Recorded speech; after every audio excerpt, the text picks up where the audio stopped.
almost inaudible beneath the sudden scream of ambulance sirens. They'd been on approach for a few minutes, she realized. She just hadn't heard them until they were there, on top of them. Someone shouted, "Get that car out of the way!" Paramedics arrived as unexpectedly as the ambulance, pushing Megan from Elizabeth. She caught the curb under one foot and slipped to a knee as the paramedics brushed Simon Darr aside too. Megan lifted her voice, repeating, "That's her husband. That's her husband!"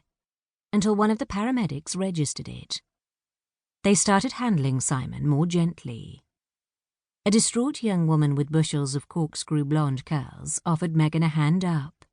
She took it, nodding her thanks, and finally heard what someone had been demanding. Get the car out of the way. They meant her car. Well, her company's car.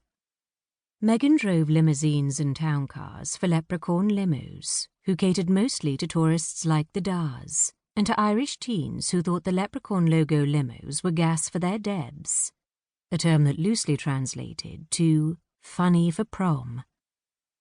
She pushed her way back through the crowd toward the town car, which somebody was in because she'd left the door open. Megan jerked her thumb at the kid. "Out! It's mine. I'll move it." The kid sullenly mumbled, "Says who?" but crawled out in a mess of high heels, short skirts, and heavy eyebrows, unwilling to argue with the crisp black and white driving uniform that indicated Megan belonged with the car.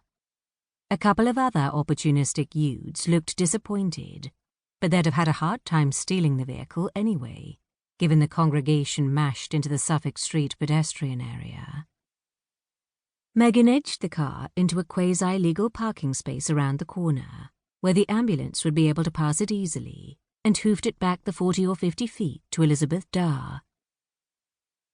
The crowd had thinned in the 2 minutes it took her to move the car, though there were still plenty of onlookers. Mostly young white Irish, watching disaster with the same impunity white Americans did. As a spectacle, nothing to do with them, except to say they were there. A tall man with the thick build of a weightlifter sniggered into his phone about the whole display. Garda appeared, clad in shades of blue, several of them wearing high-vis safety jackets over their uniforms. Itinerants, sun-scarred and too thin from living on the street or from drug use, disappeared even before the guards formed a perimeter, pushing gawkers back from the body. Hordes of others wandered off then, no longer caring, or reckoning they'd get a better view of the proceedings on the next evening's news. A fair few stayed, though, dozens at least, including the bodybuilder. Megan elbowed her way past him, leaning on an insistent, "Excuse me, I know her," delivered in her strongest American accent. 3 years hadn't done much to erase her stateside origins, and Americans got away with a lot in Ireland. She didn't like using it to her advantage most of the time, but these were extraordinary circumstances. Grim-faced paramedics loaded Elizabeth's body onto a gurney as Megan made her way up to the yellow police line being stretched around sweet Molly Malone.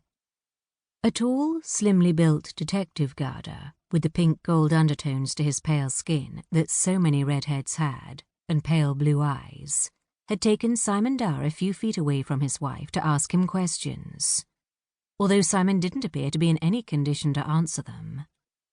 The detective nodded at a uniformed guard approaching them, and the woman took Mr. Darr to the ambulance.